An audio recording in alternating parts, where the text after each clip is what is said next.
Kolay gelsin arkadaşlar. Günaydın arkadaşlar. Toprak.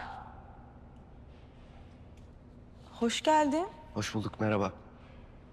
Ece, madem beraber çalışacağız acaba dün akşamki mevzuyu... Toprak lütfen. Bu konuyu açmasak artık, konuşmasak. Konuştuk, hallettik zaten. Tabii, yani güzel, kapattım konuyu. Tamam.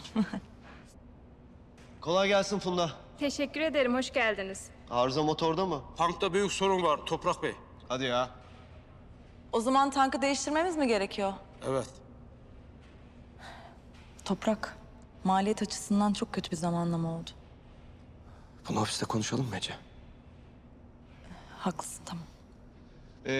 Tekrardan kolay gelsin arkadaşlar. Kolay gelsin.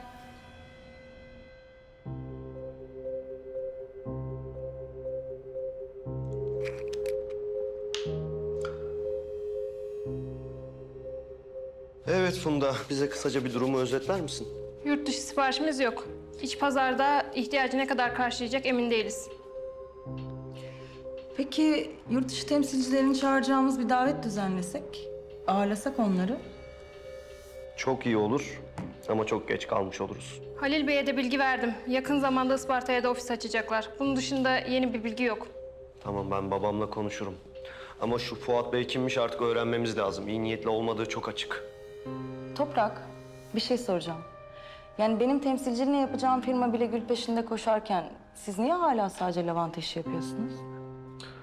Vallahi Ece, bu bugüne kadar sorduğun en güzel, en doğru soru Ece. Ama bu sorunun asıl muhatabı babam. Tamam, koy babanın önüne hesapları, ikna et onu. Parayla ilgili bir durum değil ki bu. Babam güllerden nefret ediyor. Kokusuna bile dayanamıyor canım. Yani bunun sevip sevmemekle ne alakası var ki? Sonuçta bu bir ticaret. İyi işte, git bunu kolaysa babama anlat. Bence ikna ederiz Halil Bey'i. Ya da en azından Rıfat amcayı.